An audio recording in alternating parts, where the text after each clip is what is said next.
Good afternoon, all. Welcome to BizTalk. It's nice to see you all again. Is everybody happy? It's a wet, rainy day in Singapore. It's just gone 2 minutes after 5. Welcome to today's session. Okay, can we just make sure, can everybody see my presentation and can everybody hear me? Great, absolutely wonderful. Well, today we're talking about what makes a business model, not only what creates a business model, but also what makes a successful business model. Does anybody here know what I mean by a successful business model? Who can tell me what is a successful business model? Do any of us know what I mean by the word business model? Great. Who can tell me? I've got Amy. Hi, Amy. Can you tell me what does it mean? Hi. Welcome to BizTalk. I can't hear you. You need to switch on your microphone. Hi, Amy. Yeah, good. Tell me. Can you hear me, sir? Great. Okay. What is a business model? For me, according to my idea, the business model is the first one who influenced you regarding the business. If we get a successful, like a CEO, if he is successful, he is one of your becoming motivation, or he motivates you using seeing them. You're talking about your model, the person you model yourself on. So you're talking about modeling another person, but it's not exactly what I'm looking for, but you're on the right point. I'll come back to you. Thank you very much. Thank you. All right. Alexandre. Hi, Alexandre. Can you tell me what is a business model? Good day, sir. So as I think, thank you for giving us the lesson. So as I think the good business model is such a model when you can join different structure to each other to help them to grow those business. So when several business is worked on you. That is one element. Yes, you're absolutely correct. Thank you. I'll talk to you soon. Thank you so much. You're welcome. Okay, anybody else would like to share? Who else can give me some ideas? All right. Geraldine, do you have some ideas? Hi, Geraldine. Unmute your microphone, please. Hi, Geraldine, everyone. Hi, Geraldine. Tell me, what do you think a business model is? I think a business model is talking about, like, when you start a business, you have a proper plan in place and a proper plan in place which you have to follow in order for you to succeed your business. Like, for example, if you would like to have a restaurant business, you should have all the plans, like what kind of food, what kind of community you serve at. Then after that, once you follow all whatever you've written into your business plans, that would be a successful business model, I guess. Well, okay, let's go back. A business plan is the basis of any business model. So you need a strategy and you need to know what you want to sell and how you want to sell it. Yeah, you're on the right track, Geraldine. Hopefully by the end of this session, you'll have the complete answer. Thank you, Geraldine. Could I get you to look at the camera, Geraldine, so I can talk to you? I can't see you, ma'am. It's very hard for me to communicate. All right, so I will share more with you as we go through. Thank you for that. All right, let's talk about it. Let's share the actual academic meaning of a successful business model. Remember, a business is born, or a business is conceived when somebody has an idea. And usually people are trying to solve a problem in the market, or they're trying to meet demand by consumers for goods and services. So every businessman that goes into business is usually got this idea on how he or she can make money out of a demand in the market or perceived demand in the market for goods or services. And usually when people have this idea, a lot of them rush in, invest money and try to do business without having any strategy, and definitely without having the key elements required for a business model. So in building a business model, you first need to know what sort of business you want, and you need to have a basic strategy and a basic business plan, which, as we've learned in a previous BizTalk, needs to outline what your product is, the supply chain for your product, who your customers are, and of course you would have had to already have done all the necessary research to find out who your target customers and target audience are. So once you have that basic outline of what you want to do and who your customers will be, it's time then to look at what are the ingredients to build that into a successful business model. Let's actually go and have a look at what that requires.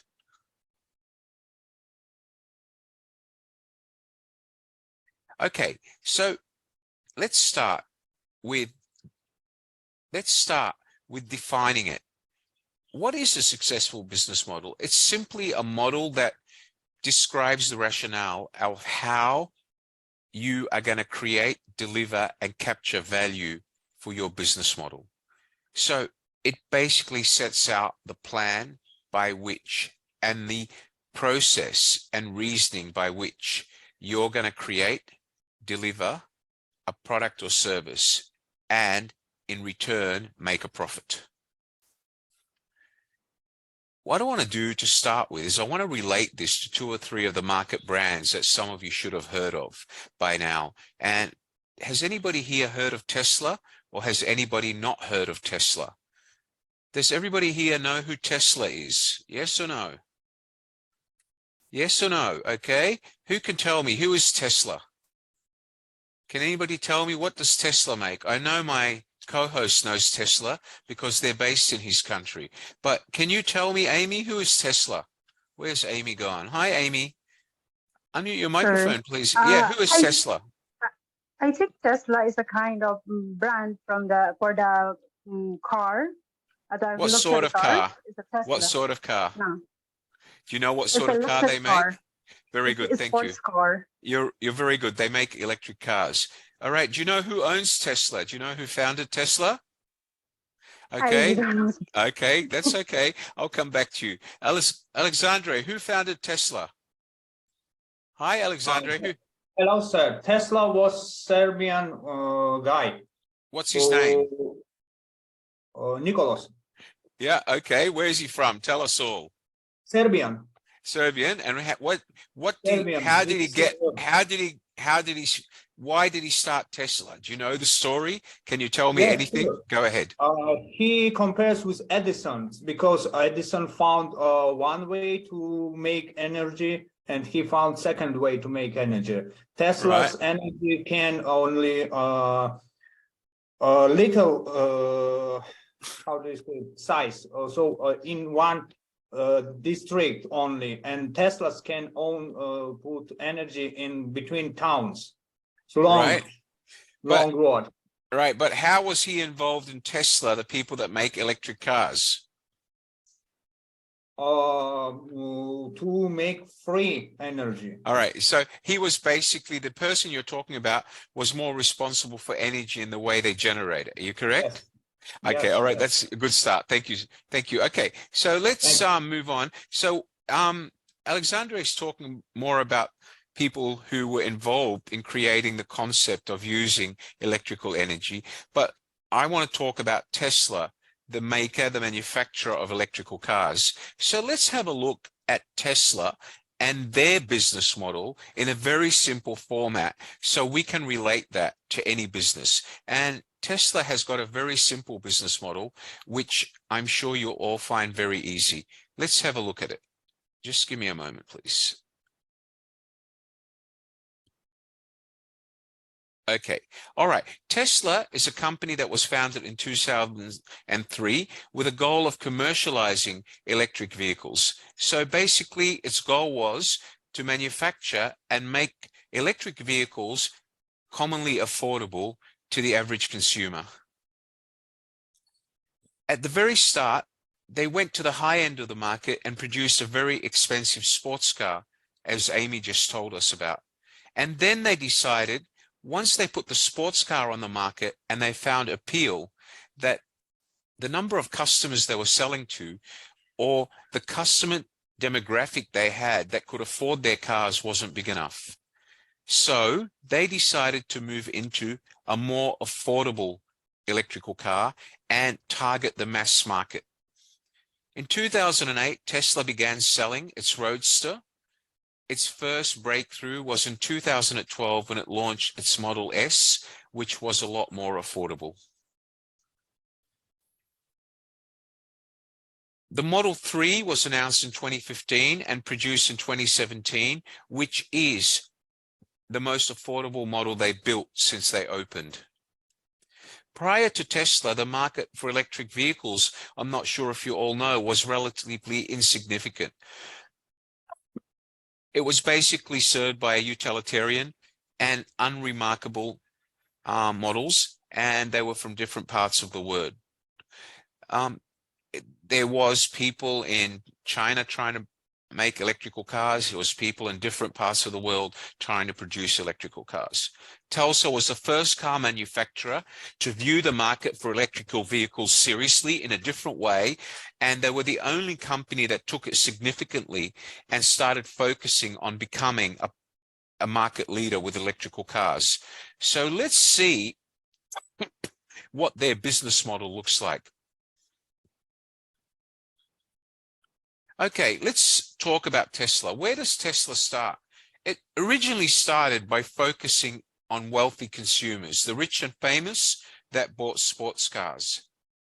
Okay, then it started going from not only focusing on the rich and famous, they went to making the car very high performance. Once they accomplished that, they needed to look at providing the consumer free supercharging stations, because otherwise they weren't able to capture a large enough market that was prepared to buy the car because they felt it was too difficult to access charging stations. Not only did they develop free supercharging stations, they also offered charging as a free service to start with. Since then, they have now produced more cost-effective models and brought them to the market. And the other element of the model was sales, because if they couldn't generate enough customers to buy their cars, they wouldn't stay in business. All right. But for Tesla to be able to do this, they needed technology partners. They needed high-end manufacturing facilities and equipment. They needed to have a very supercharged production line, and they needed to build both direct and indirect sales lines in order to reach a maximized market share and number of customers. So what we're talking about with Tesla is Tesla was first conceived with the idea of building a very expensive sports car which was powered by electricity. Their very first conception of their business model was focused at a high-end customer, not the average everyday consumer as they are now targeting. So they started by coming out with a sports car and they brought it to market. The response to that car was good, but then they found that people don't only want a sports car, they want a more high-performance sports car. So they went and produced a more high-performance sports car. After they did that, they had to deal with the after effects of the consumer, because the consumer was then saying, you're selling me an electrical car, but there's not enough charging stations. And the charging stations across my country are not super fast, they're very slow. Why would I want to buy an electrical car? So what did Tesla do in response to that? They had to incorporate in their business model the element of a supercharging station, not only one, but many across different parts of the country. And they had to replicate that in different parts of the world where they had a very big market share, which they are now doing. Because if they couldn't provide a network of supercharger stations, their customers told them that they wouldn't buy the electrical car. As Tesla grew, they had to go and face another point or another roadblock or another obstacle in their business model. They had to come up with a cheaper version of the electrical vehicle, because the sports car the high performance vehicle that they now had in version 3, okay, was no longer affordable to the mass. So they had to come up with a car that was affordable to the mass. Why did they do that? Because if they didn't do that, their business model would basically come to a standstill. The business itself would not grow. The business itself would come to a standstill because their number of customers or the audience, the demographical audience in the markets they serve would have been exhausted, and other consumers, the larger number of consumers who cannot afford sports cars, would not be able to become their customers. So it would limit their ability to sell more cars, and it would limit their revenue. So they had to take a step to expand that business model to cater for more budget cars. And the more cars they started making, the more supercharged electric stations they had to roll out. Does everybody understand what I mean when I say I need you to think of Tesla as a very simple example of a business model? Because any business model will never remain stagnant. A business model is an ongoing process. You start with a business model and you're constantly reviewing that and you're constantly improving on that. Otherwise, the lifespan of the business will be very short. Does anybody know what the average lifespan of a company is? Average for a successful company. Does anybody know what the average lifespan is? Can anyone tell me? The average lifespan of a successful company statistically is about 20 to 25 years. The ones that go beyond that are an exception. Okay? Successful companies. If you can take some of the big players in the market like McDonald's, the Golden Arches, they've been around for a lot more. They're now crossing 30 years, all right? But throughout that 30 years, they've constantly revived their business model. Does anybody know how McDonald's have revived their business model? Can anybody tell me? Who can give me an idea how McDonald's have revived their business model? Does anybody want to try? Anyone? Okay, if you remember when you used to go into McDonald's many years ago, there used to be a girl behind a counter who used to take your money. And they used to have lots of hamburgers stacked in this warmer. And she would turn around and pick up that hamburger and put it in a bag, take your money, and you would walk out. That business model is now no longer relevant. Now, McDonald's around the world have gone to a very much advanced technological business model. Everything they do now is technology orientated. So you can only order at McDonald's by touching a screen, placing your order, and using a debit card or a credit card. And for those who don't have card, there is usually one cashier that will take your money. But it's no longer the business model where you got this smiley face, welcome to McDonald's, can I take your order? That no longer exists. That business model is gone. So their business model went from a customer-centric model to more an automated fast food service model. Does everybody understand what I mean by that? Do you understand what I'm saying, Shrina? Good, excellent. Has anybody been to McDonald's recently and experienced the new way of ordering a burger at McDonald's? Yes? You've been there, Rosalie? You've been to McDonald's recently, Rosalie? Can you open your microphone? I can't hear you, young lady. Hi, can you hear me? I can't hear you, Rosalie. Your microphone is muted. I'm sorry. Go ahead. Hello, can you hear me Hi. now? Yeah. Do you go to Hi. McDonald's? Have you been to McDonald's recently? Yes. McDonald's in BGC, it is in Bonifacio. All right. In Taguig.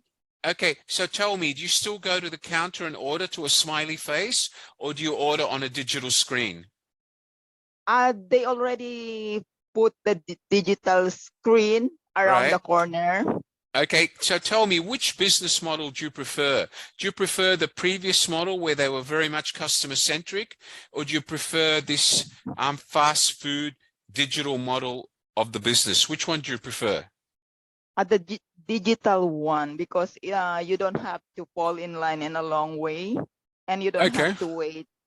Yeah. And do you prefer dealing with a machine rather than a human being? Are you Yeah, happy to deal because with a machine? yeah. Okay.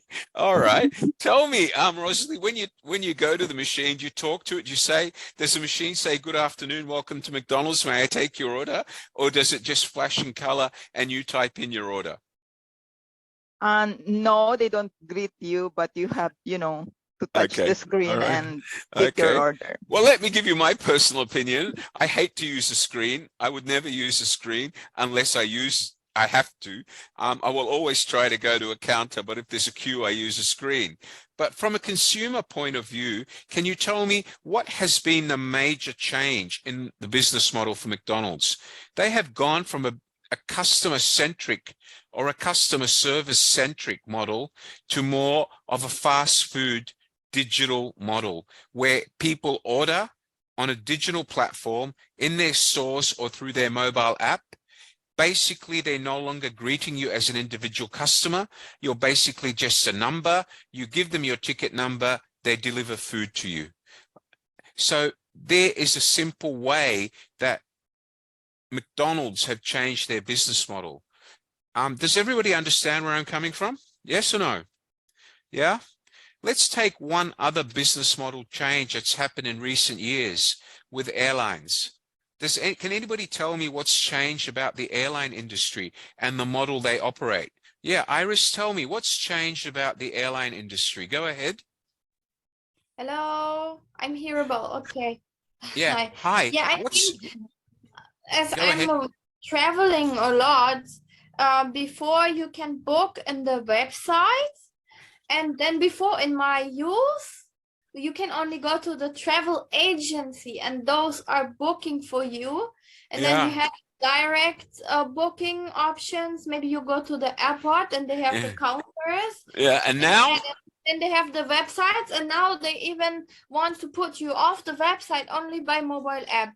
And they have special discounts there. That's in multiple airlines like this. Well, that's very good. So basically, in the airline industry, the model has gone from 5-star service to Yeah. discount airline. And most discount Yeah. airlines basically do not welcome you at their office. They basically want you to buy or wanting you to buy via their website or via your mobile app. In actual Yeah. fact, a lot of them now prefer you to buy through the mobile app because it's cheaper for them to maintain than maintain a website. The website is a lot more costly, so a mobile app can function a lot quicker. They will still have a website, but the e-commerce platform will be much faster through the mobile app. Oh, I And that, confirm that. Yeah. Yeah. My okay, user experience in AirAsia, the website is not so good than in the app. right, Um, okay. the And how, customer service also and goes down. what other business model changes have you seen? The service Yeah. is no longer the service that you're used to on a normal airline. Is that right? Yeah. So when you call the customer service hotline AirAsia, which is relevant, I guess, for all of us when we need to travel, Yeah. they don't have the hotlines anymore. For all the countries I tried to reach out to them, all hotlines are closed. Yeah, well, Iris, that's why I don't travel Air Asia. That's why I travel Singapore Airlines or Cathay Pacific. That's why you don't travel Air Asia, young lady. I mean, let's talk about the realistic view of But this. there's exception. I must Yes, say that there is a Firefly airline when you fly from Indonesia to Malaysia, and yes, from Malaysia then to Phuket, where I was. yeah. With Firefly you can, and they have a super good customer service. This is just a small airline, but something they do better, and the ticket prices are ridiculously low. Well, that's I good. must really say. And Pegasus the same. Pegasus airline is also good. That's a Turkish airline. No worries, that's fine. So what you're looking at now is you're talking about different business models. Pegasus and Firefly, they are different models of business. So they are a small airline. They have a limited number of aircraft, and they're focused on the discount market.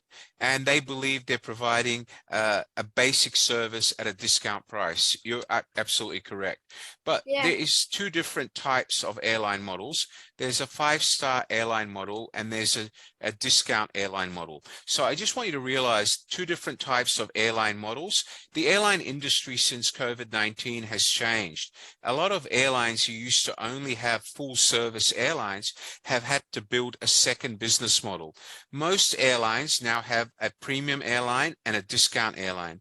Singapore Airlines runs Jetstar. Okay. Why? Because they realized that without running a second airline, which was a discount carrier, they would eliminate their business opportunity because certain people wouldn't be able to travel with them, and they would reduce their customer base. So now Singapore Airlines offers two brands. They offer Singapore Airlines and they offer Jetstar. All airlines around the world have done that. I think Turkish Airlines have come up with Pegasus. Garuda Airlines, Garuda Indonesia have their own discount. Emirates have their own discount airlines. So that's another way that industries are creating new business models for businesses that had a traditional business model previously. Does everybody understand what I'm saying? I want to take you down one more path. I want to talk about a furniture retailer, a furniture manufacturer, who in the last 20 years has changed the way people buy furniture. Does anybody know who I'm talking about? There is a particular furniture maker that has redefined the business model. Anyone? Sorry, Iris went first. Yeah, Iris, go ahead. Who are they? Ikea. Thank you very much. You are right. You are right. Global one. Yeah, okay. Thank you very much. Alexandre, do you want to add to that? Yes. Go ahead. Unmute your microphone. Unmute your microphone. Yes, go ahead. Yes. So I also want to talk about Ikea, what they do. Okay, great. Well, Ikea transformed the furniture world. Consumers stopped buying traditional furniture from furniture shops, and the consumer was then educated on how to go and choose furniture by the piece. And then they were educated on how to assemble the furniture, the video screens all over Ikea stores. Then Ikea discovered that, well, hold on, if we want people to assemble our furniture, we need to provide them the tools. And at the start, they used to put a small Allen key in the box. But then they found out that customers were complaining, this Allen key takes too long, I can't be bothered. So now they came up with a nice little electrical machine that you can buy for a discount for $20. And you basically put your batteries in, you charge it, it becomes like an electric drill, and you can build your Ikea furniture much quicker. So Ikea have completely transformed the furniture model. And what I want to do now is show you the Ikea model, and then I want you to compare it to some business models that you know. Let me do that, then we'll go into what creates these models. Sir, can I share a business model of my government, what they make last years? Let me go through Ikea, and then I'd love to see your, is that okay? Let me just go to Ikea first. All right, let me go to Ikea. As you all know, Ikea is the world's most popular furniture company now.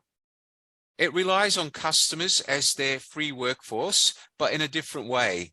How do they rely on their customers as their workforce? They don't pay their customers, but they pack the furniture in pieces. They save costs on assembling the furniture, reduce the cost of shipping that furniture to its market destination, and therefore are able to sell it at a lower price. So they're giving part of the job to their customer to assemble that furniture. So they're using the customer as their free workforce. All right. Many years ago, having a customer assemble their own furniture was unthinkable. Before Ikea made it popular, because people used to expect furniture manufacturers to perform the assembly task. Why are people willing to go and buy furniture from Ikea? Simply because they have been psychologically brainwashed or psychologically engineered to believe that if they buy the furniture packed in a box and take it home, they save money. But at the same time, it's an experience that mummy, daddy, and the kids can enjoy putting the furniture together. Let's look at the model. Okay, so number one, it starts that with the basic idea that all furniture has to be able to pack through a flat packing modular process. So that means that all their furniture must be packed in pieces, and all the pieces must be flat. That means they must be flat pieces of wood. Okay, and the modular process means that all the pieces are cut, all the holes are drilled in the same sequence like a jigsaw puzzle.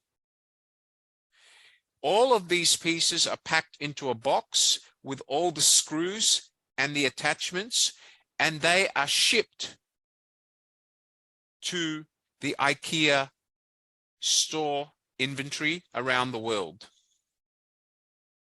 Okay? Why do they do this? Because they have found out that by sending these flat pack boxes to Ikea store network around the world, the Ikea stores in all the countries around the world can carry more stock in their warehouses, reduce storage costs. Okay? And what that means basically is when the goods arrive at the Ikea store, they are able to sell them at a more realistic and affordable price to the mass market. How do they get to the mass market? It's because if they use the flat modular manufacturing system and send that down through the Ikea inventory into the Ikea store network, basically the store would basically have less storage space because they could store more boxes rather than built pieces of furniture. It would also, by reducing the amount of storage space, they would not have to rent more space and therefore would drastically reduce their operating cost. Okay, so storing flat modular boxes was cheaper. Therefore, the model is aimed at reducing operating costs. Okay, so when we get to that, the sequence basically follows. By coming up with a different form of furniture packed in a box, they're able to make the furniture, cut the modular jigsaw a lot quicker, pack it into flat boxes. They're able to move it throughout the Ikea network a lot cheaper and a lot quicker. They're able to provide the Ikea network a reason or an opportunity to reduce their operating costs by not having to have so much storage space and so many staff to carry big pieces of modular furniture. It's just simply boxes which are stacked and most of the time moved by a forklift lifter. What does that mean? It means they're able to provide the customer a piece of furniture packed in a modular box with instructions and an Allen key to assemble it. And they're able to capture a larger market because they're able to cater for people who cannot afford very high-end expensive furniture. But what is the cost to the consumer? The money he saves on buying the furniture, he would have to spend in time assembling the furniture. And at the end of the day, what does the customer get? He gets affordable, modern furniture. That's what the customer gets. What does the company do? It reduces its operating costs. Okay, let's talk about this. Does everybody understand what happened to the Ikea business model? Do you understand what the IKEA business model has done to take over the world of furniture. IKEA has gone from being unknown to becoming a market leader. IKEA changed the way people think about furniture. It didn't only change a business model, its own model. It changed consumer psychology about furniture. You ask any person now, when they think of furniture, who is the first brand they think of? IKEA. That is for someone who's prepared to assemble their own. I'm too lazy to do that, so I would never buy IKEA. All right. But I guess for most of you, IKEA is a house name. All right. So does everybody understand how IKEA transformed the business model? And the IKEA business model now has become a benchmark for other companies. Look at manufacturers in China. They have gone from making furniture in pieces and shipping them in pieces. Most Chinese furniture manufacturers now produce furniture in flat modular form. They send it to a warehouse in another part of the world, and that warehouse either sells it in modular form or assembles it and sells it as built furniture. So IKEA has transformed an industry. It has developed a new model. It's gone from expensive pre-assembled furniture, and it now offers the consumer another option in buying furniture through a self-assembled furniture chain called IKEA. All right, let's go back to Alexandre. Alexandre, you said you wanted to share a model before I move on. Would you like to try to do that now? Go ahead. Yeah, I will be quickly. So what I like in my government, so if you they share the model to paying fees. If you are going to red light, you have to pay about $10 or something like this, and they share. You have 1 month to pay for it, or after that they get your license. So they say they make sales. Like if you pay, you have 30 days to pay it. If you pay in 10 days, you have 20% sale for it. So this make this model to came more reality to pay fees. Can you tell your government to send that process to the Singapore government? Because in Singapore, it's a lot more expensive if you pass a red light. Yes, so I think you guys have got it cheap. And one more, there make real estate you can buy by electronic on government side. You can choose real estate, you can choose the earth, what you would like, and you can buy it by electronic. Do not came from house. All right, So but can you go there? Can you go there and see the physical land? Yes. So when you go and see some physical land, you can go back at home, find it on Google Map or something, and buy it. Yes, and see the prices of land by square meters, and choose. I want about 100-meter or 200-meter market, and buy it. How many meters have you bought this year? Not yet. Not yet. Okay. All right. Okay. Okay. All right. But I don't know whether I'm happy to buy land or property online. I really want a piece of paper, especially if I'm buying a condo or a house with several hundred thousand. Sir, we don't have any piece of papers. We have it's all electronic. All electronic. Okay. Well, that's great. Great. We don't need piece of papers. Yeah, that hasn't happened in this part of the world yet. You can sign a contract online, but they still have to print it out and give you a hard copy. But I think we're moving towards that. Copy for you. Yeah, but Alexandre, there is a danger to that, and you'll find that some people might be skeptical about it. And I think as that business model grows, they're going to constantly be fighting security issues with it. It's one of the risks, but it's a great model. Thank you for sharing that. Okay, thank you. Does anybody else want to add a business model that they know of? Does anybody know of any different business model that is taking over? Yes or no? No. Okay, let's move on.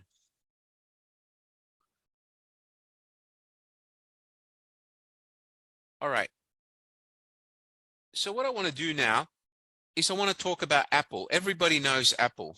Apple is one of the leading smartphone manufacturers in the world, but their product doesn't do it all. In fact, you could argue that there are better smartphones out there. But the Apple business model has moats that make it extremely difficult for others to overthrow them. And that's why a lot of people can only ever be convinced to buy Apple. For example, Apple's App Store connects its millions of iOS users with countless software developers all over the world that supply hundreds of thousands of apps that audience and people can download. Apple's ecosystem, the App Store, okay, is very hard to copy. If you go to Google Play Store, it's not even as complex as the Apple App Store. The Apple App Store has a lot more apps that can do a lot more things than what you can find sometimes on the Google App Store. I mean, now Google is catching up, but to date, it has not done that yet. And there is a reason for that, because the Android system and the Android ecosystem have certain differences compared to the iOS ecosystem. All right. Only Google with its Android operating system has managed to create a competing ecosystem with Apple. But as I said, the Android ecosystem to date is not as advanced as the iOS ecosystem when it comes to mobile technology. Let's look at how Apple focuses its business model in order to make it successful. All right, let's look at where Apple starts. Okay, Apple starts usually by focusing on high-end tech enthusiasts, people that don't just want a phone or a gadget, they want a high-end gadget or high-end phone. Okay? They want people to love the brand, not just to buy it. They know that the Apple consumer is prepared to pay for a high-priced smartphone. So all their marketing, all their target is based on not the average mobile phone buyer, not the guy who can only afford $100 for a basic mobile phone. They have never chased that market. They're basically targeting a love-hate brand or a love-hate market perception. So you either love Apple or hate Apple. The people that love it will spend the money because they're prepared to pay money for technology. They want to have access to technology and they're happy to pay for it. What does the App Store do? It provides app developers access to put their apps in the App Store, and it gives them all the iPhone users as their base to buy the product. Okay? Does everybody understand what I'm saying? Great. Let's look at it from Apple's point of view. It allows Apple to put new products on the market a lot quicker. It allows Apple to make sure that its users have up-to-date apps more often and more reasons to buy Apple phones. It allows Apple not only to market their phones, but it encourages developers to build apps for Apple phones, and they in turn market the Apple brand because their app will only work on an Apple iOS phone. So when we look at this, Apple no longer have to manufacture or design or develop apps, which reduces their costs. Okay, Apple do not have to worry about producing enough apps for its consumers because app developers do that for them. Okay, so when we look at that, the fact that they've reduced cost at one end, they've also increased efficiency so far as developing newer phones more often. I think they reduce from 4 models a year now to 3 models a year, but I believe that after COVID, they will go back to 4 new models a year. Apple usually release 4 different models of every phone. They have in every series of the Apple, whether it's the iPhone 13, 14, 12, or 11. Each of those series have 4 different phones under the iPhone 11, iPhone 12, iPhone 13 families. So Apple can produce more phones more efficiently, more often, on a regular basis. Okay, that is how Apple dominates the market. That's the new Apple business model. Let's go on. All right, so what are the elements of a successful business model? A sound business model is one that focuses on success of any business. It maps out your plan to create value for your target market, and it's a model for you to use if you want to basically present your business to venture capitalists so they can provide investment for you to run your business. These are basic elements of what makes a successful business model. Let's just stop this and let me ask some questions. Can anybody share with me any ideas about why you believe that Apple, Ikea, and Telsa have been able to be successful now that I've shared the model with you?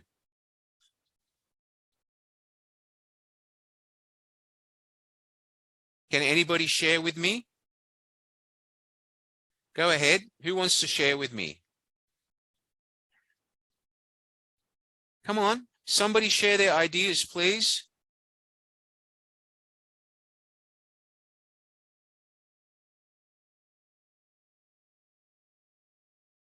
Anybody? Hello again. Yeah, go on. So I think they why they are successful because they knew who needs their product. They exactly knew. Great, excellent. What other reasons are they successful? Jesuito, can you give me another reason why they're successful? Go ahead. Jesuito, why are they successful? Unmute your microphone, mate. I can't hear you, I'm sorry. Hi, are you there, sir? Yes.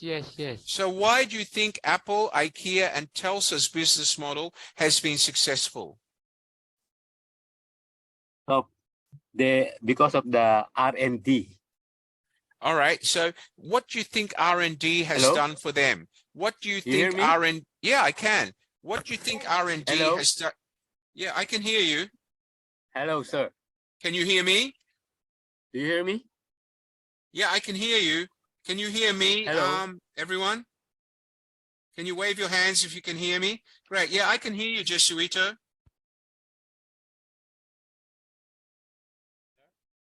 Are you there, sir? I can hear you. Go ahead. Yes. Because of the R&D. So you're saying because of research and development, Yes. and through research and development, they've been able to establish a more successful business model? Is that what you're telling us? Yes. Great. Yes. Excellent. Thank you so much. Thank you. All right, let's move on.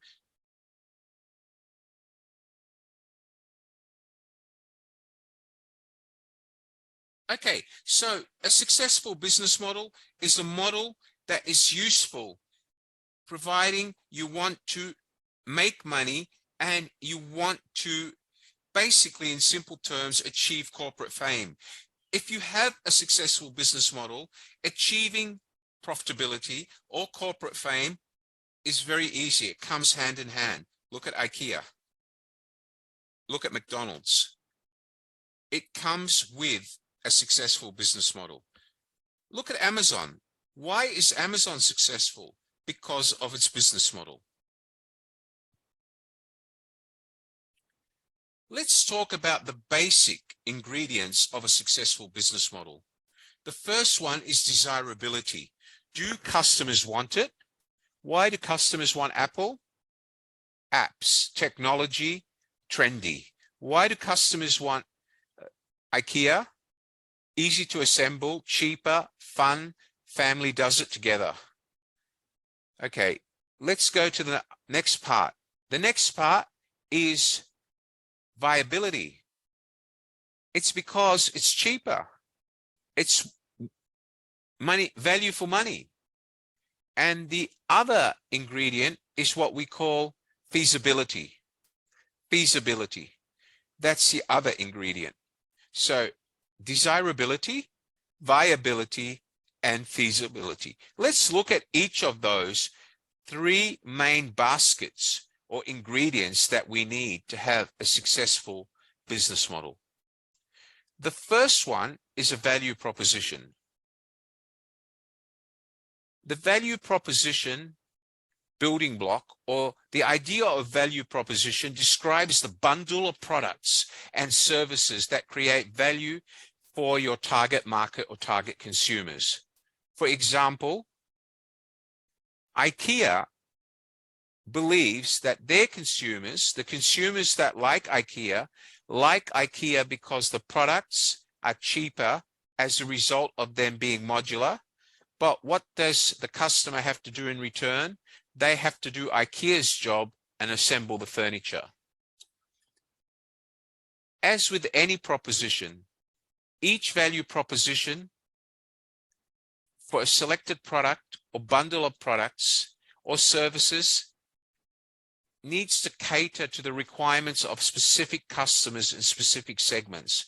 The people who can afford to buy an iPhone cannot basically settle for a Nokia, whereby the people that buy a Nokia cannot usually afford an iPhone. In this sense, the value proposition is an aggregation or a bundle of benefits that a company offers its customers. Some value proposition may be innovative and represent a new disruptive offer, like Ikea did to the furniture industry, or like Apple did to the handheld phone industry by coming out with a smartphone and all the technological advancements that other phones don't have. And remember, there is a feature or benefit to all of these unique business models. The feature or the benefit to Ikea is cheaper, but the feature is you have to assemble it yourself and probably enjoy doing it with your family. As for Apple, the feature is you can download a lot more apps from the App Store. You can get new apps a lot quicker because a lot more developers are developing apps for iOS, and the phone you get has more advanced technology in it, but as a result, you're paying more money for it. So each brand has its own value proposition. Take Telsa. Telsa started with a sports car, went to a high performance car, and then decided in order to meet the value proposition for the other large number of customers that they weren't capturing, they had to come up with a cheaper model of the electric car, a more economically priced model. The other element is the customer segments. The customer segments building block, or the customer segment box, defines the different groups of people or organizations you as an enterprise or you as a company are trying to reach and serve. So you need to know which customers you're targeting. If you're targeting the guys that drive Ferrari, the guys that drive Mercedes or Rolls-Royce, they're certainly going to not focus on Telsa. A guy that drives a high-end Mercedes sports car is not going to be concerned with Telsa. A person who drives a Ferrari sports car with a turbo engine, top-of-the-range Ferrari, is definitely not going to be talking to Telsa. So Telsa has to know what its customer segment is. The customer segment for Telsa are one of two. Somebody who believes that they're doing the world and the environment a favor by using an electric car, so an environmentally green mentality. Two, somebody who already has many high-end sports cars and wants another toy to play with, or somebody who can afford a Telsa sports car but can't afford a top-of-the-range Ferrari or a Mercedes-Benz sports car.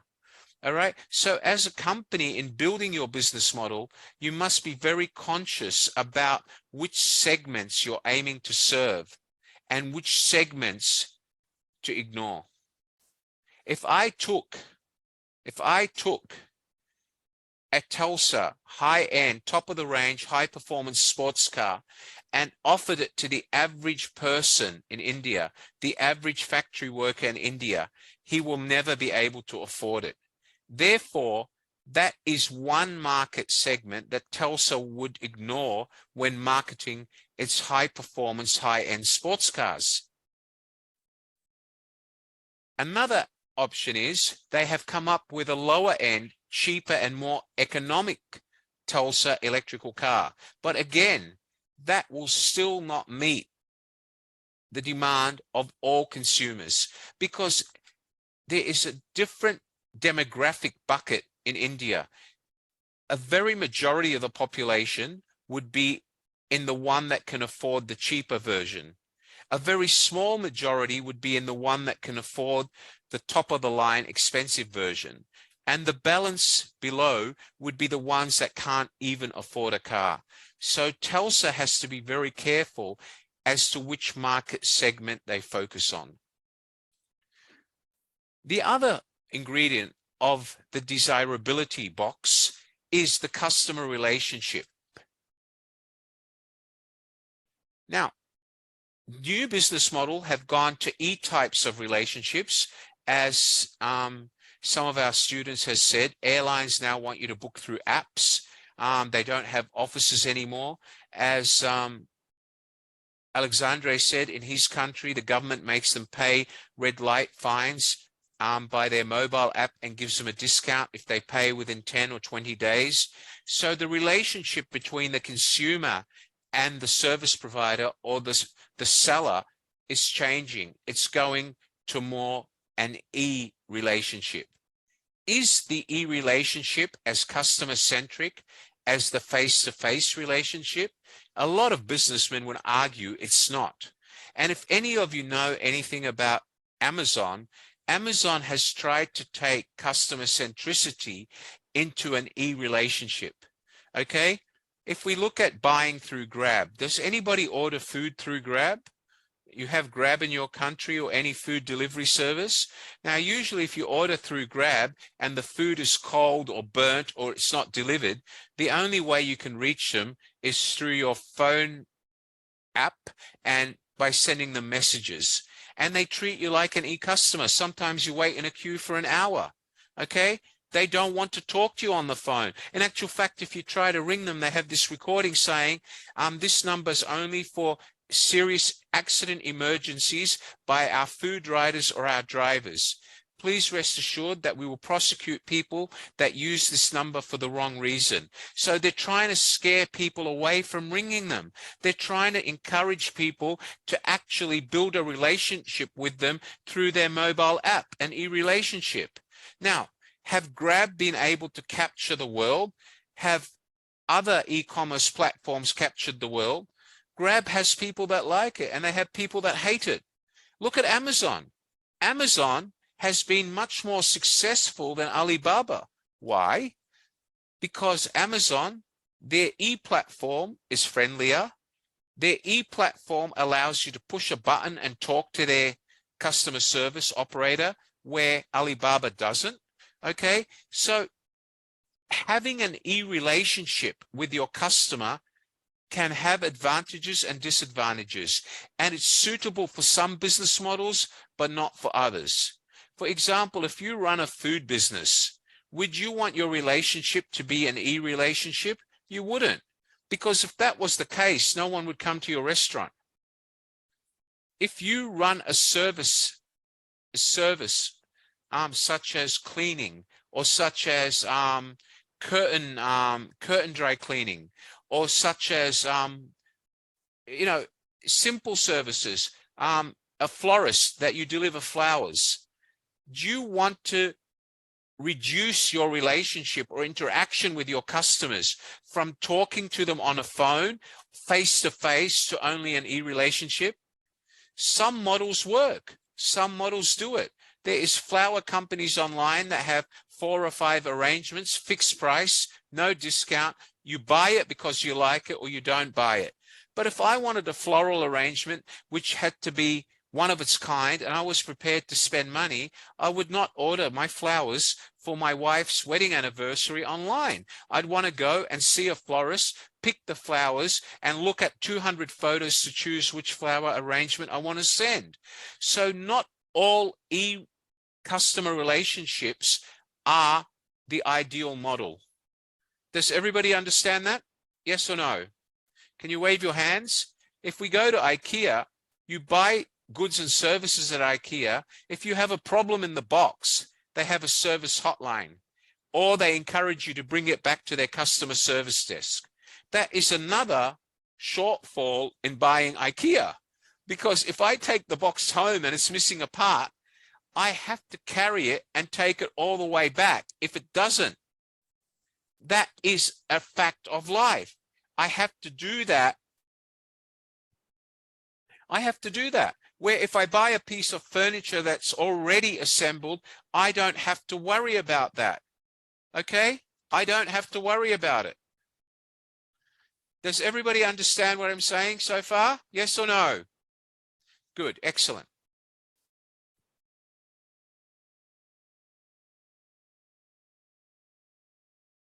Let's look at the next component. The channels. Channels are customer touch points that play, it's like nerve center, play important role in the customer experience. Channels serve several functions, including raising awareness amongst customers about a company's product or services, helping customers evaluate a company's value proposition, allowing customers to purchase specific products and services through a specific channel, delivering a value proposition to customers that is eccentric, that catches their attention, and providing post-purchase customer support. All of these are channels that customers are looking for, and they can alone be an ingredient of a successful business model. They must be in a successful business model. The next core, there's three, remember? The next one is what we call viability. What is viability? It means money. It means affordability. It's simple, money, affordability. Revenue is the source or the income that generated from the business, and once you get the revenue, you subtract costs and you should end up with profit.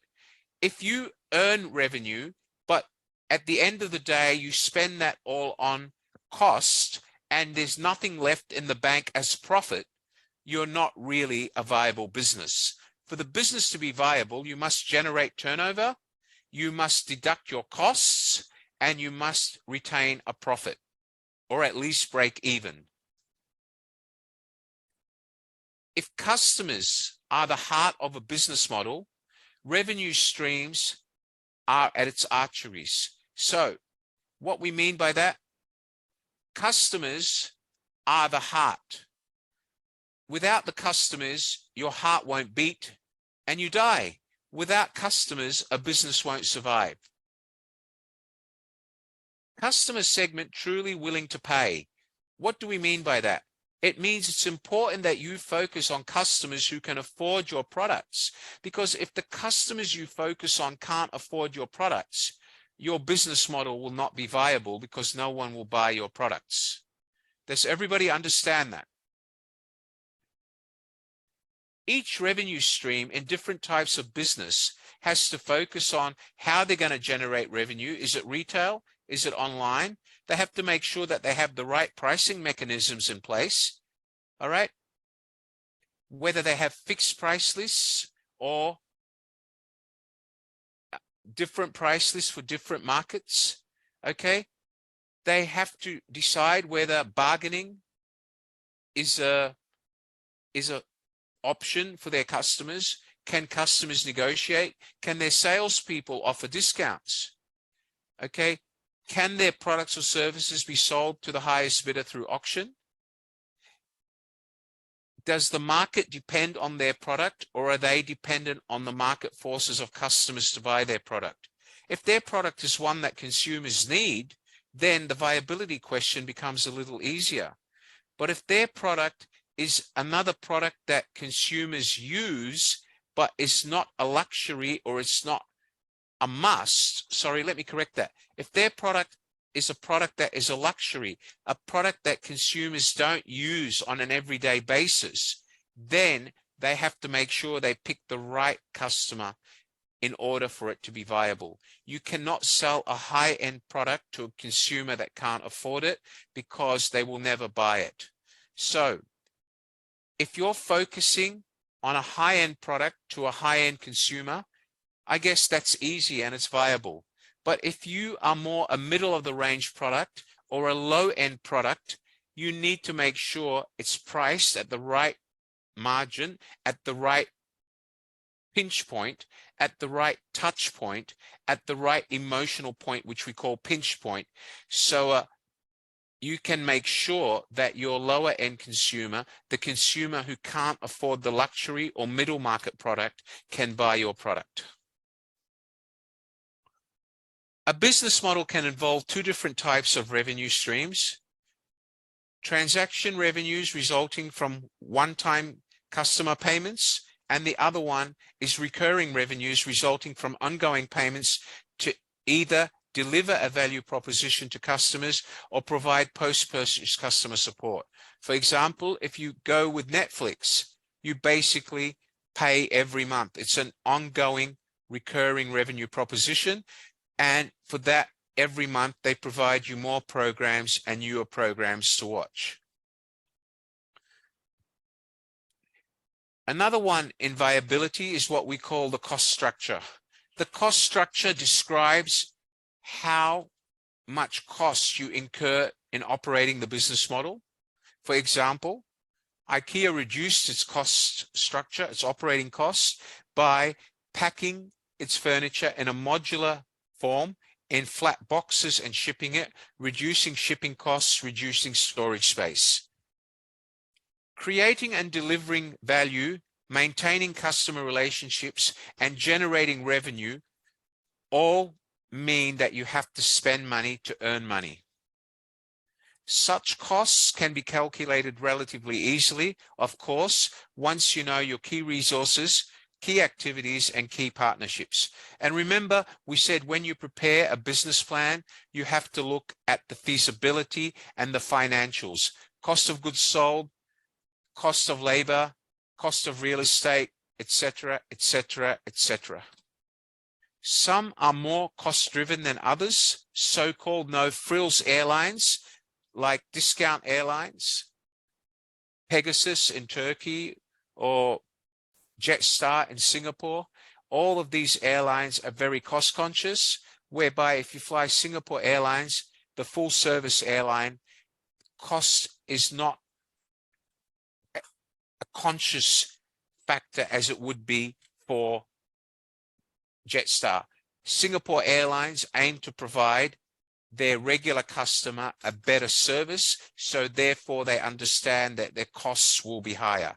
So remember, especially if you're focused on the bottom end of the market, your average working wage earner, husband and wife work, 3 children, if you're focused on all of those low-end salary earners, then your business would be focused with basically a no-frills attitude. If you're focused on the middle class, where they both have a good job, they live in a decent-sized house, then costs will not be such a factor. It will still be a factor, but not such a great factor. But then if you focus on the high-end market, again, costs plays a different role altogether in the way you build or provide service to your customers. Let's just move on. The other element or the other quadrant that we have to keep mind on is feasibility. Okay, feasibility. And that means making sure that everything you're doing is feasible, that it can be done. Okay. You don't want to be getting into a position where you start a new business model, then after you implement it, you find that it's not feasible. You need to make sure you have the right resources and you are able to maintain it so far as financially, also from a human resource or a human capital perspective. You have to be able that this new business model is feasible. If you have to employ 200 people to run this business model, it's no longer feasible.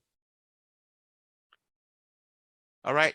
Also, you have to make sure you take into account the key activities of the business and make sure that they are feasible. Okay. Every different business model has different key activities. Okay. And the most important actions of a company must take to operate successfully play an important part of how you decide which are your key activities. Key resources, key activities differ depending on the type of business model.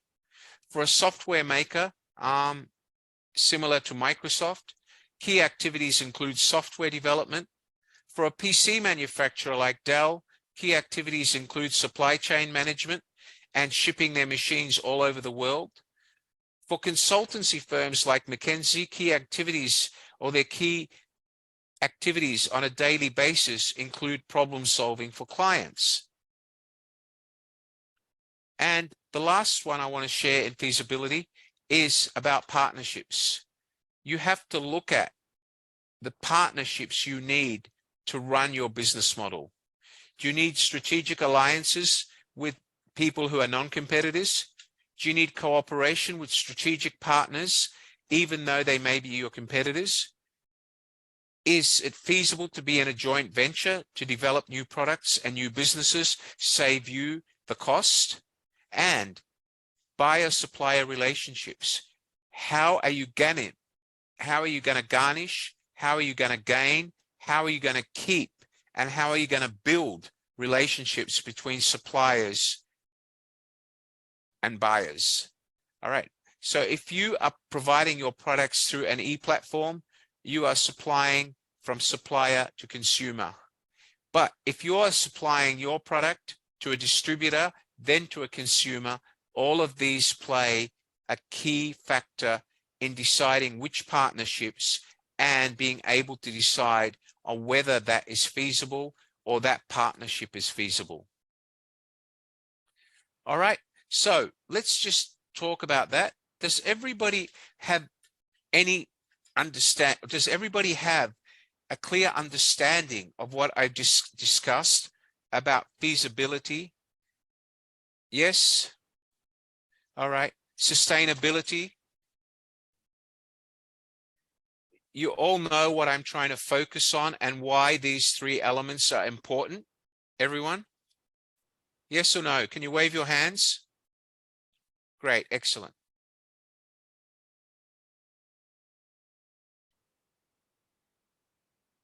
Okay, so now let's talk about some key processes that you have to take in formulating a successful business model.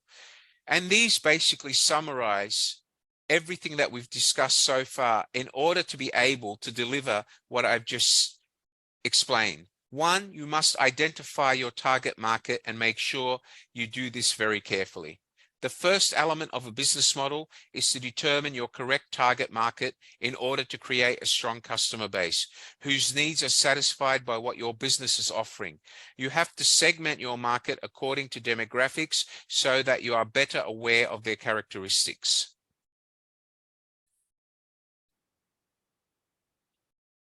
Number two, you have to identify your value chain. In order to have a complete understanding of your business process, you need to identify your business's core competency. Don't try to put your hands in too many buckets because you'll fail. Focus on one type of goods, one type of service. Once that is successful, then expand your model to include more goods or more services. This will help in fulfilling value proposition that you've set yourself and in making your business model more pragmatic. You don't want to have a business model that covers too many products, too many services, and at the end of the day, you're unable to cope financially or strategically or operationally, and you fail.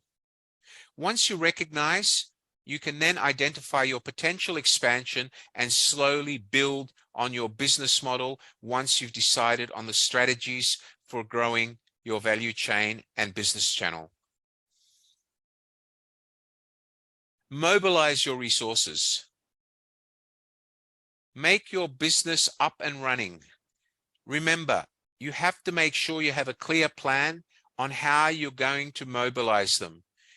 4 resources that make your business up and running are the physical assets, the human resource assets, the financial resource assets, and most important thing, the actual idea, the product or the service, and that product or service being in demand or being unique. Identifying your business partners is a very important element, as I just explained. If you, for example, if you're Dell and you want to ship your computers all over the world, you need to make sure that the business partner that you use to ship your laptops all over the world is able to carry them and deliver them without damage and in the right time span. If you were a food outlet, a supermarket, of course, you don't want to send your groceries to your customer through an overnight service, because by the time the overnight delivery reaches the customer, your dairy products, your meat have already gone off. They're no longer edible. So you have to have the right delivery partners in order to service the right sort of business model. If you're a supermarket, you need same-day delivery.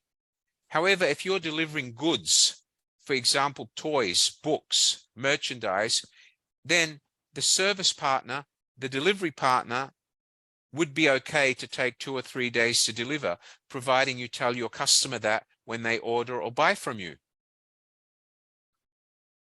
All right, keep your business model flexible. Make sure that innovation is a continuous process, and as you innovate, you upgrade your business model. You must leave sufficient room for innovation at all times, no matter what stage of the product is at. Telsa, for example, came up with a high-end sports car, but then decided that they need to make that high-end sports car more high-end performance. So they took the sports car and took that sports car from the performance it had and raised the performance to make it a more high-end sports car. So they didn't rest their morals on just selling a sports car. They realized that now that we have a basic sports car, we can have another more expensive sports car, but it would be a more high-powered model of the original sports car. The 5 elements or the 6 elements that I have described with you here today can ensure that your business model is not only successful, but is attractive enough to grasp the attention of not only the consumers, but also potential investors who might one day want to buy your business or invest in your business. So let's go back and ask, what do you think you've learned about business models from today's BizTalk? Let's start with Sabrina. Hi, Sabrina. What have you learned? Good afternoon, Sabrina. Nice to see you again, gorgeous. Hello, Sabrina. Hi. Hi. What have you learned today? I have learned a lot of things from business model, successful business model. Right. Go on. Especially about the Ikea, because from side of view, because I'm from Malaysia. Yep. So as I know, is from our local people. Some of it did not really go to Ikea because of it's expensive, and some of it they rather go to other places as like Shopee or Lazada, which is market Okay, good. China market. Very good. So do you understand the basic concept of different business models and what the ingredients are?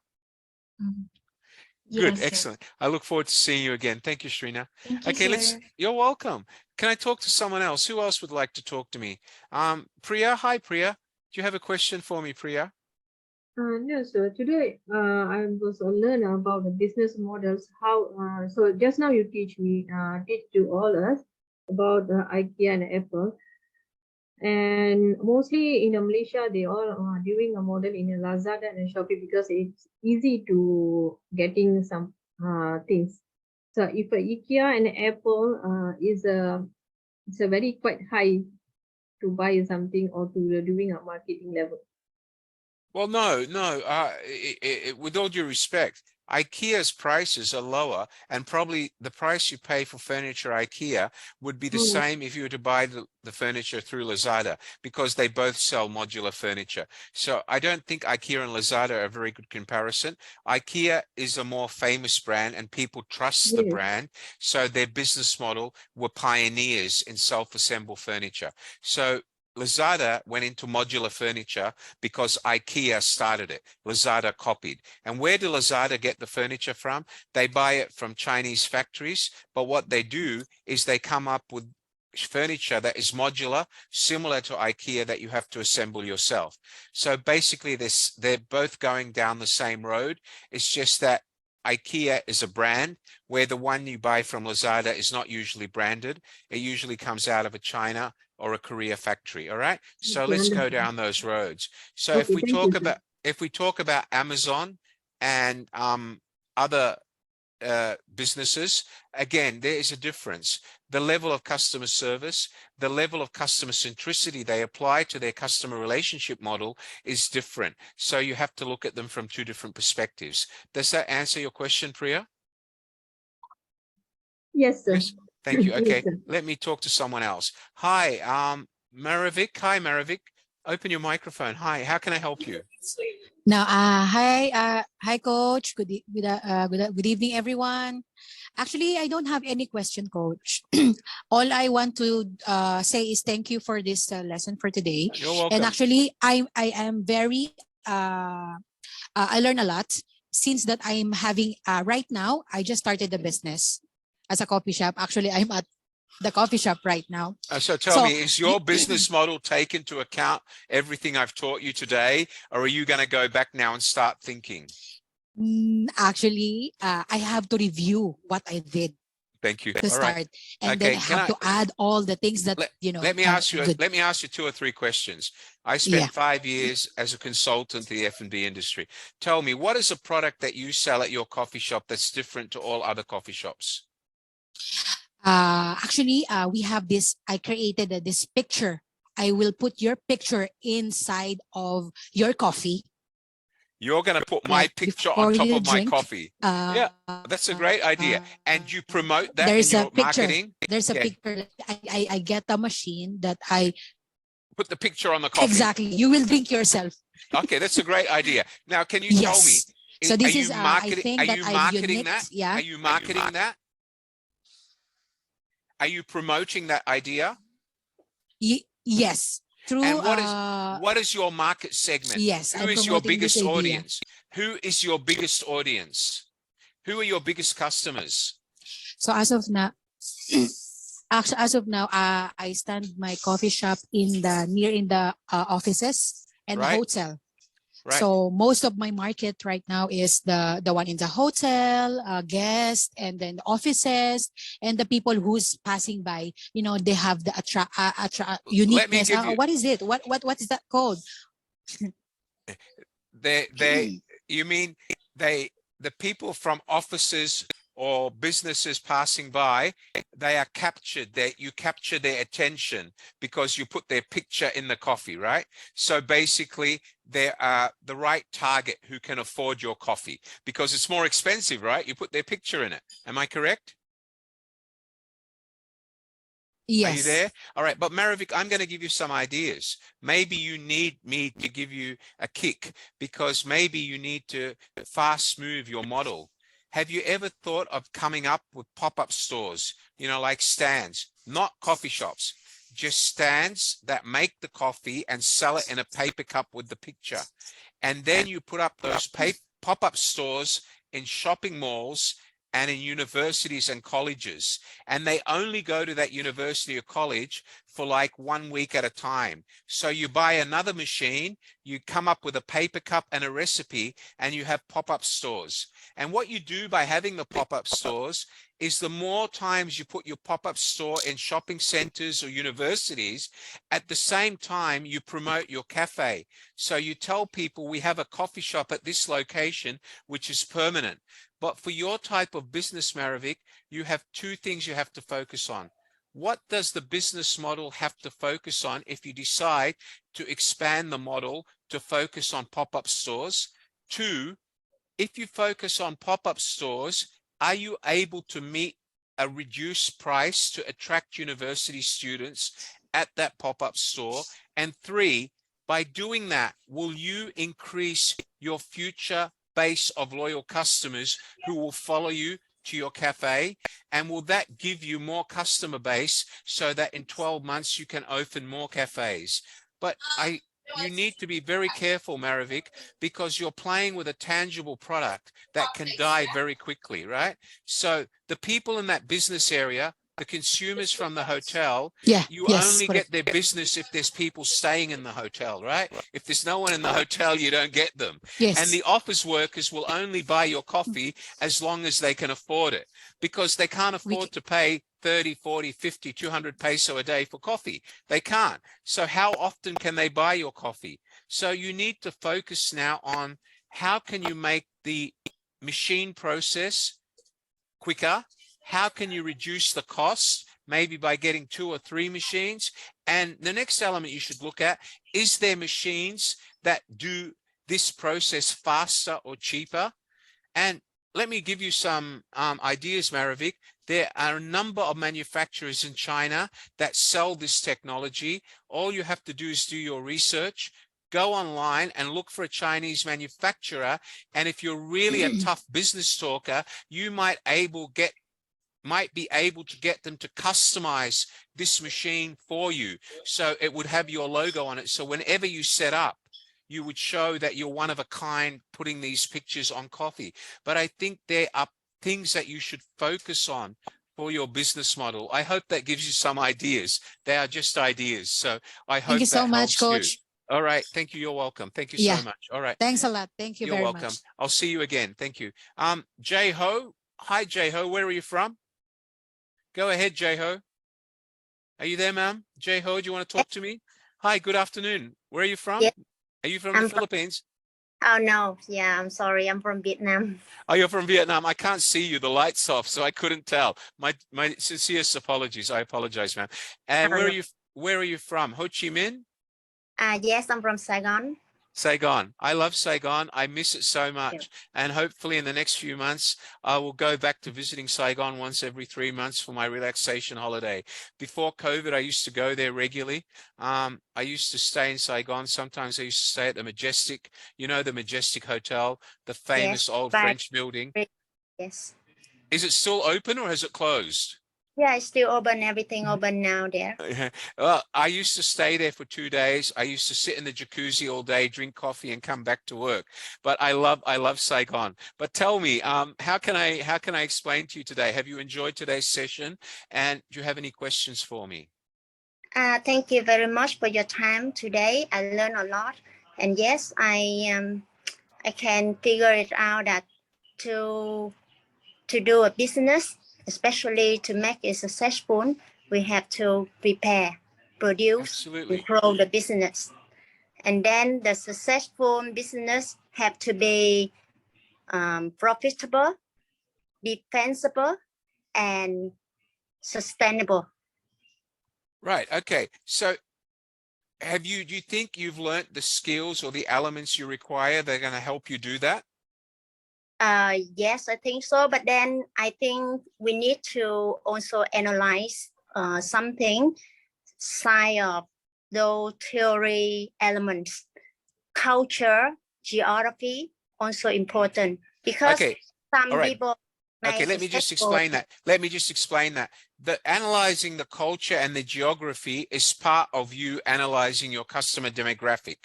You do have to do that. You need to do that when you're drawing your business plan at the very basic. So you should know that before you start putting the model together. So when you come up with a business plan, you should already have done research into culture and demographics and geography. Then once you've got that data, then you start building the model itself. Do you understand where I'm coming from? Yes. Okay, go ahead. Yeah, thank you. You're welcome, Jay. I'll see you again at the next session. Thank you very much. Thank you for joining me. Thank you. Goodbye. You again, yes. Anybody else want to ask me any questions today? Anybody? I have Lydia. Hi, Lydia. Where are you from today? Where you at home Hi, today sir. at work? Yeah, Hi. I'm at home. I don't Great. have any question, but I just want to share what I've learned today, that Yes. having a good business model can Mhm. create virtuous cycles that result in a competitive advantage. So I just want to thank you, sir, for this information that you are given to us today. It's my absolute pleasure. I hope you Yeah, join me for that's the next all. BizTalk. God bless you. And all of you, remember that if you want to review what I've taught you today, please go to our YouTube channel, Apex Stories, and this video will be on the Apex Stories by Tuesday evening at the latest. All right. All BizTalks are on Apex Stories. So if you want to go back and review the one about how to write a business plan or the one about emotional planning, they are all on Apex Stories, our YouTube channel. You can go there, you can watch the video at any time. Okay, and that will help you understand what I have explained today. Does anybody else want to talk to me? Anyone? I've got hands coming up here. Alexander, go ahead. Hi, Alexander. Yeah, hi, Go ahead. sir. Thank you for your lesson today. So I want to share a little on my marketing plan. So my friend came to me a few days ago. They're making wine. So they they have a wine company. They have a factory how to take wine in bottle. So in etiquette of wine, I suggest him to put the old century alphabetic names and makes anagrams for like a quiz for people on presentation to who will who will make this quiz to give some prizes. Also, okay, but hold on. Are you going to put this quiz on the bottles for your end consumer? Is that right? Okay, yeah, go on. Yeah. Yes, it's a general word for our country. This quiz. Okay. And also, I suggest him to. They're also making lemonade for children, and also I suggest him to make different quiz every week on etiquette. Yeah, okay, be careful though, because going from a wine business to a lemonade business can be very tactical. Yeah, but be careful, you can't brand them the same because parents might not give the lemonade to their children because it's got the same brand as the wine. So you have to give it a different brand. Okay, that's fine. You have to be very careful, all right? But that's, yeah, absolutely. Good on you. Take care. I'll see you again. Thank you. Have you learned much from today, Alexander? Have I been able to help you today? I improved my knowledge. Thank you. Thank you. All right. Let's talk to somebody. Amal, do you have any questions, young Amal? How are you, Amal? I can't hear you, Amal. Your microphone is muted. Hi, Amal. Yes, how are you? Hello, sir. I just wanted to thank you for the knowledge that you gave us. It's my pleasure. That's what I'm here for. You know me. My passion is to teach. Sir, I recently got a job. It's online. It's about like converting into the PDF folders. So it's, I'm taking all the credit and I'm taking all the credit from you, and I'm like taking all the components that you shared in the class and using that in my business. Good, excellent. And is the business off to a good start? Amal? I think so. All right. Maybe give me a call in a few days' time and let me know how you're going. And if you need any help, I'd be happy to give it to you. All right? Yes, sir. Keep focused, Amal. Keep studying. Thank you, sir.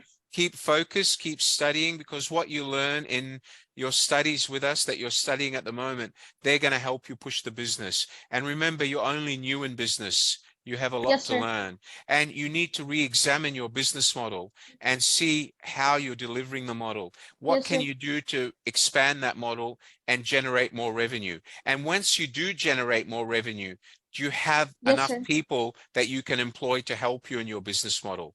Do you understand where I'm coming from? Yes, sir. All right, good on you. I'm gonna take care. Sir. Have a good day. Goodbye.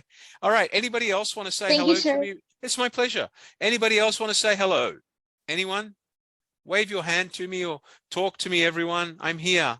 Okay, I have Imelda, then Iris. All right. Hi, Imelda, go ahead. Go ahead, Imelda. Hello, Mr. Wadi. Yeah, hi, how are you?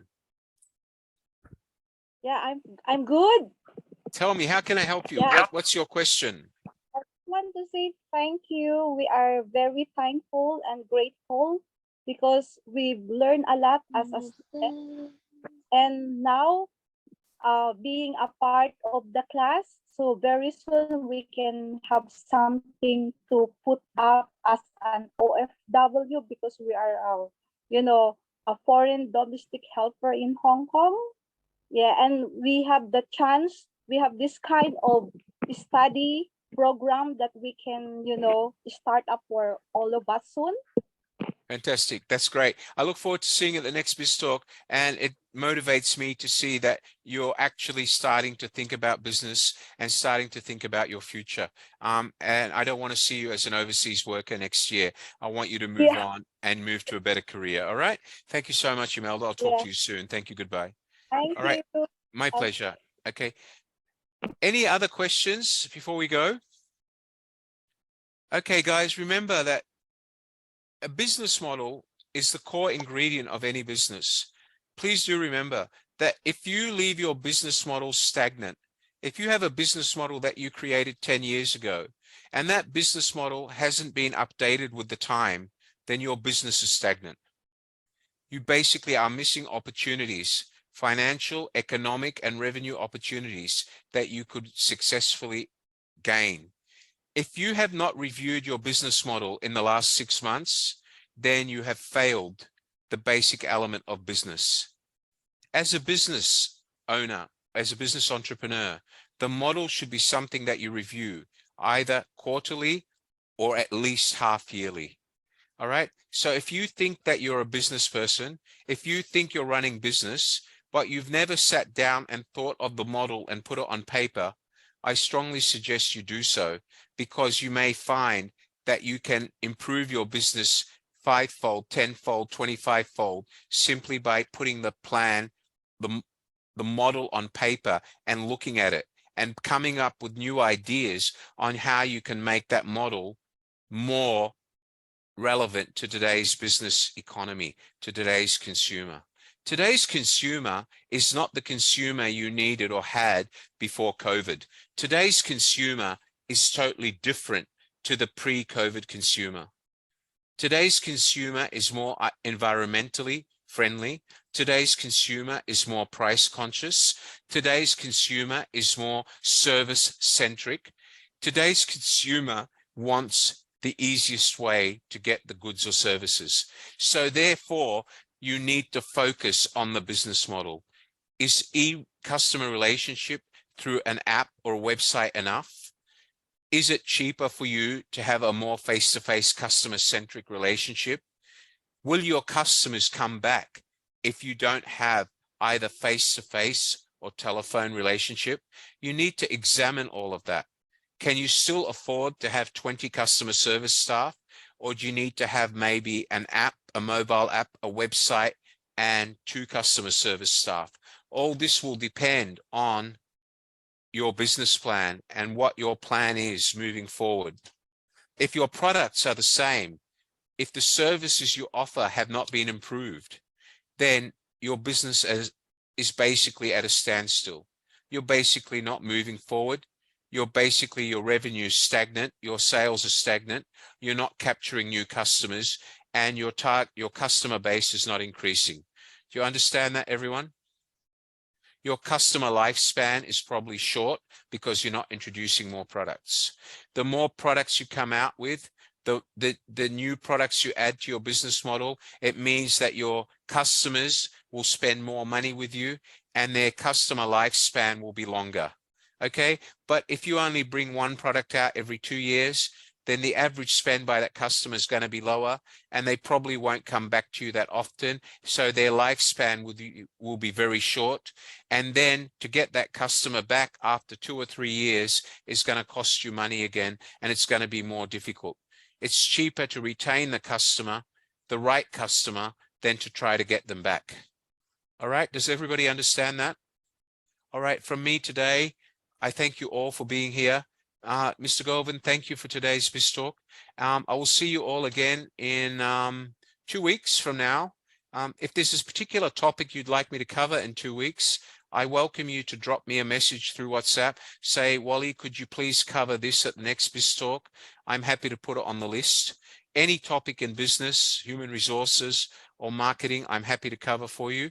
Let me tell you that in January, we're going to have some interesting speakers coming in that will be talking about other topics that I can't cover, and I'll introduce those speakers to you in January, but I will definitely be back every so often. It's terribly disappointing to see that some of our students who were here last week are not here. I think we're missing about 21 of them, but that's okay. They may be busy today. Let me just remind you that your journey to success is about learning, and that you should never stop learning. You should always prioritize your time to make sure you have time to learn. For without learning, as Socrates said, the world cannot grow. Steve Jobs once said that if you cannot change the world, if you can't make a difference to the world, to your life, or to your bank account, then what's the point? Do you understand that, everyone? Do you understand what the words of Steve Jobs mean? If you can't bring a change, if you can't make a difference, if you can't bring ideas that are going to help improve your life, improve your business, and improve the world and solve one of the world's problems, then what's the point? If you just live day by day and think that everything will be okay tomorrow, what's the point? Look at Amal. Sorry, Amal, I'm going to use your name again, Amal. Look at the camera, Amal. Can you look at the camera properly? I can only see half your head. I want you all to look at Amal. Amal Arif was a student that started with us some months ago. When I first met Amal, Amal needed a lot of motivation, a lot of confidence. I'm so proud to say now, this young lady has got so much confidence, is doing so well in her studies, and has even started her own business. Why? Because Amal Arif, your fellow student, is so motivated. She is on fire for success. I want you all to look at her as a model. And she's only, I don't know how old she is. Let me ask her. Amal, how old are you, young lady? How old are you, Amal? 21, sir. Stay there, Amal. Amal is 21. She's gone from being unmotivated, depressed, to a highly motivated young lady who enjoys every lecture. Thank you, sir. Who now is running her business. I am so proud of this student. It's beyond conception. I am so proud of you, young lady. Everybody give Amal a big hand, everyone, please. Everybody, can you all clap for Amal? She well deserves it. Thank you, Amal. Keep up the hard work, Amal. I'll talk to you again soon. Thank you. All right. Does anybody else want to say anything before I go? Ladies and gentlemen, from me, Wally Rauda, based in Singapore, I thank you for joining me here for BizTalk. I look forward to seeing you all again at my next BizTalk. I do remind you that next week we have a series called the Leadership Series, which is different to BizTalk. It focuses on leadership, and you should receive a notice in your student groups on WhatsApp. I encourage you to join the Leadership Series as well, so you can follow both. You can follow me on BizTalk, and you can follow Leadership Series every other week. So BizTalk will be delivered every second week. So that means week 1 and 3 will be leadership, and week 2 and 4 will be BizTalk. Our BizTalk series has been going for some time. Our leadership series is a new series. It's full of enthusiastic, exciting, and incredible things that you can learn. I sat in last week and it's an incredible series. I encourage you to join the leadership series next week and become regulars at the leadership series also. And that goes for you too, Amal. All right, Amal? Were you at the session last week, Amal? Okay, make sure at the next one, please. All right. Okay, everyone, thank you so much for joining me today. Mr. Golvan, thank you for joining me. And should you have any questions, you all have my email address. You all have my WhatsApp. From me in Singapore, it's a very good afternoon or a very good evening to all of you. And before I go, I'm not sure if I'll see you again before the 25th of December. From me, our team here, to your families and everybody with you, I wish you a very Merry Christmas and a very Happy New Year. May the new year bring success, happiness, and good health to everybody. Merry Christmas and Happy New Year to all. Thank you, everybody. Good afternoon.